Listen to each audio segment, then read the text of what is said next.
Hey everyone, welcome back to the channel. If this is your first time here, don't forget to hit that subscribe button and share this video with someone who appreciates real, raw stories. Also, drop a comment below letting me know where you're watching from. I love hearing from all corners of the world. Now let's dive into today's story. The morning had barely begun when Lila left early on a Saturday, dragging a suitcase that seemed far too large for the 3-day retreat she'd described so casually. "Just a little wellness trip," she said, brushing off any concern with a soft smile. Our friends Claire and Jenna had helped arrange the getaway. Claire had booked the cozy cabin, and Jenna had found the discounted deal online. When the elevator in our building got stuck between floors, I took it upon myself to lug her suitcase down the stairs. At the curb I kissed her cheek, a quick, familiar gesture, but her smile felt hollow, mechanical even. It lacked the warmth of someone stepping away briefly. Instead, it felt like the quiet detachment of someone preparing to leave for good. Day 1, she sent a bright photo of a hiking trail and a smoothie bar. By Sunday evening, the updates had shifted. A blurry snapshot of a fire pit surrounded by empty wine glasses. My replies remained polite, restrained. "Looks beautiful. Enjoy. Rest well." Tuesday rolled around and she was still there. New photos, same cabin, same scenery. She never mentioned extending her stay, but the message was loud and clear. That night, as I rinsed the dishes, my phone buzzed with a new message. A long, cold preview.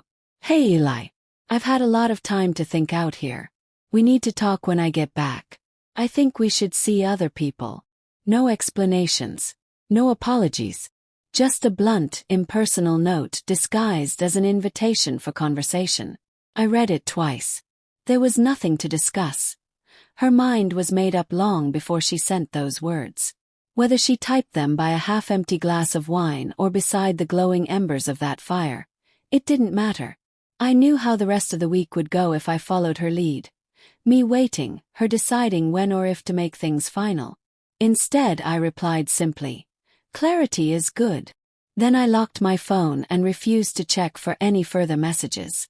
That night, I pulled our lease agreement from the cluttered drawer. It ended that Saturday, just 4 days away. I called our landlord, Mr. Keller, and told him I'd be out on the exact date. Keys returned by noon. He sounded surprised but accepted it without question. After hanging up, I booked a moving truck and hired 2 movers for early Saturday morning. I started packing my things. Clothes, books, cables, papers, anything that was mine. Her belongings could wait until the following day. No tears. No late-night scrolling through old messages. No drowning in what if. She'd said we needed to talk. I decided we didn't. By Wednesday, my side of the apartment was empty and spotless. I opened a spreadsheet and cataloged all of Lila's belongings. Every item carefully listed, counted, and categorized. If she ever disputed anything, I wanted facts, not drama. Thursday came and I began boxing up her things. Dresses, coats, shoes, jewelry, all documented and labeled. At noon, Mr. Keller stopped by. "Everything all right, Eli?" he asked. "Everything's documented," I replied, tapping my clipboard. "Her stuff will be picked up tomorrow, same as mine." Saturday morning at 8:50 a.m., the movers, Hannah and Mark, arrived silently and ready. I explained. My boxes would go straight to my new place. Hers would be placed in the building's loading bay, covered and carefully labeled. Hannah photographed every box, close-ups and wide shots, with timestamps. By 10, my life was loaded onto the truck. By 11, Lila's boxes were stacked neatly beneath the loading bay's awning, covered with 2 blue tarps. An inventory list taped on top with her name boldly written. A second copy was handed to the concierge. I emailed Lila, Claire, and Jenna the pickup code along with the exact 2-hour collection window. At noon, Mr. Keller made a final inspection, checking every outlet, faucet, and closet. "Immaculate," he said. I handed him the keys. Outside, Mark snapped a photo of our handshake at my request, proof that everything had been done by the book. At 3:12 p.m., Claire texted, "Eli, what is this?" "Lease ended today at noon," I replied. "I'm vacating as agreed." Her belongings are inventoried and secure. Pickup window is 1 to 3 p.m. She meant talk, not torpedo, Claire replied. Her text stands, I said. So does the lease. At 1:40 p.m., Claire messaged again. We're stuck in traffic leaving the cabin. On our way. I sent a brief acknowledgement. Understood.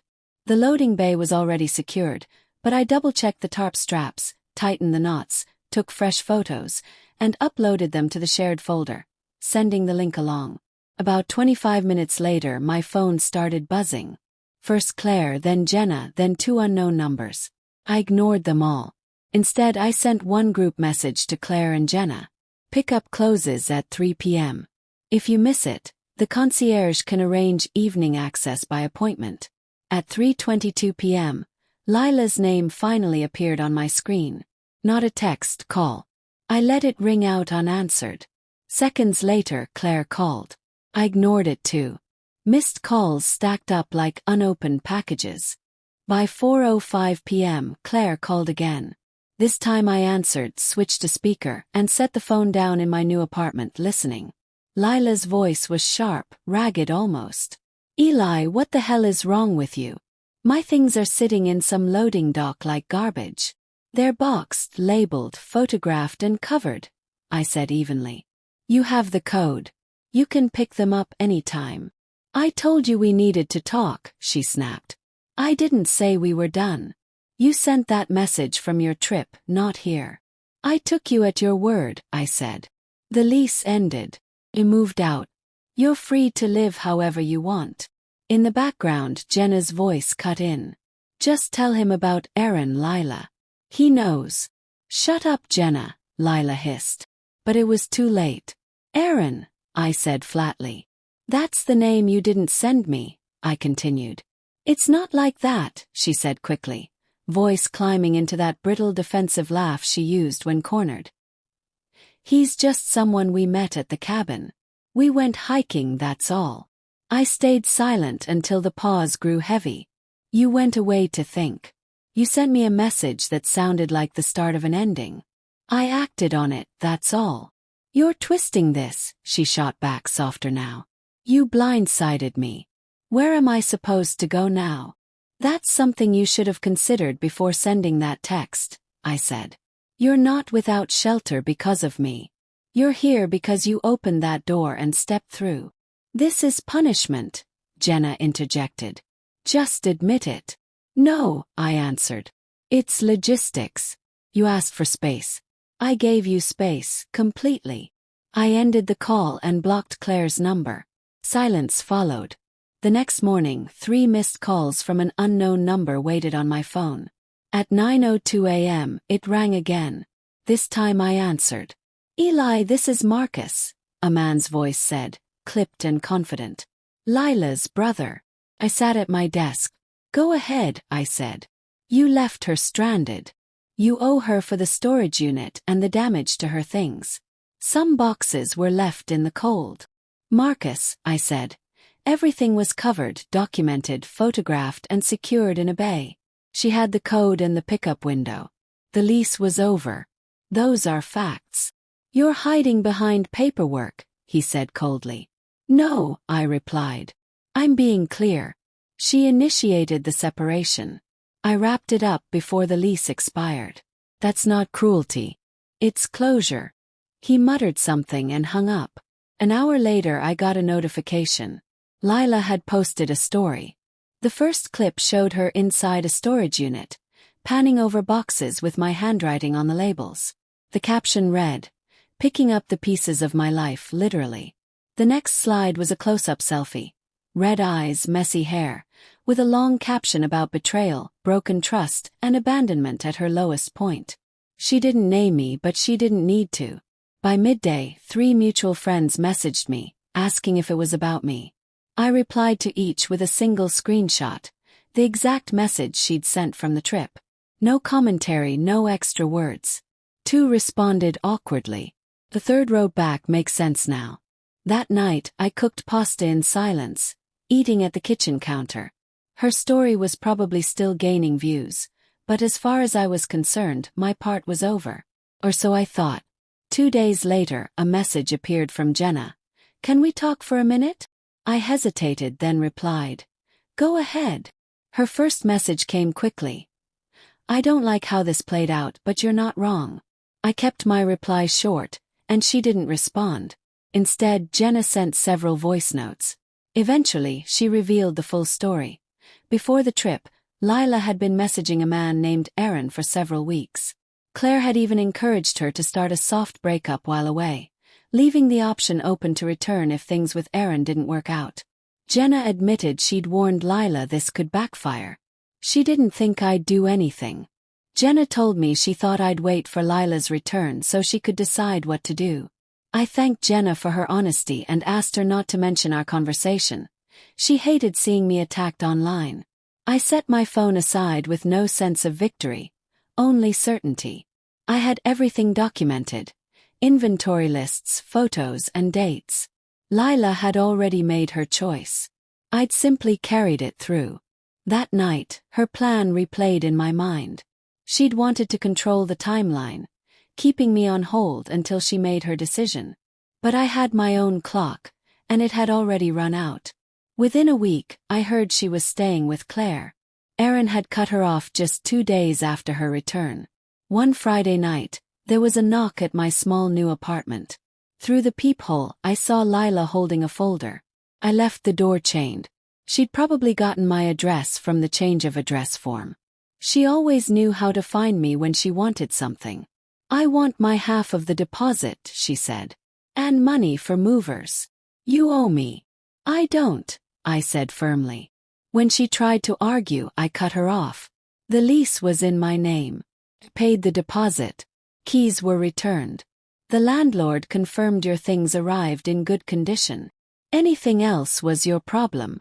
"You're unbelievable," she snapped. "Maybe," I said. "But I'm done." She raised the folder, probably full of emails and screenshots. "I can make this messy," she warned. "It's already clean," I replied. "You were keeping one foot in my life while trying something else. I just saved you the trouble of choosing." She hesitated, exhaled sharply, and asked, "You think you've won, don't you?" "No," I said. "I think I'm finished." She left without another word. The next Monday, my landlord emailed me. Subject line: deposit return. Attached was a scanned check for the full amount and a short note thanking me for leaving the place in excellent condition, the easiest move out he'd ever done. I printed it not because I needed proof, but because I liked having closure in writing. Meanwhile, Lila's trip friends went silent. Claire's social media posts shifted, from champagne selfies to cryptic lines about betrayal. Lila had expected to come home to a safety net. Instead, she found it gone. 2 months later, she was still living with Claire, but I heard the arrangement was strained. Claire paying most bills, Lila contributing little and complaining often. Her last move was an email, sent late on a Thursday, accusing me of emotional cruelty and again demanding half the deposit plus damages for distress. I didn't reply. I forwarded it to my lawyer, who sent a brief cease and desist warning that further demands would be treated as harassment. She never wrote again. Life in my new apartment was calm. It was smaller but completely mine. No shared drawers. No shelves waiting for someone else's things. Lila had thought I'd stay in place, waiting for her to return. But she'd already chosen her path. I had only acted first. Removing the safety net wasn't cruelty. It was acceptance. She wanted clarity. I gave her more than she expected. Once the door closed, it stayed closed. Thanks for listening to that intense story. If you've ever been caught in a situation where someone else made the choice for you, drop a comment. I want to hear your experience. Don't forget to like, subscribe, and share this video to keep the channel alive. Until next time, take care and keep your heart guarded.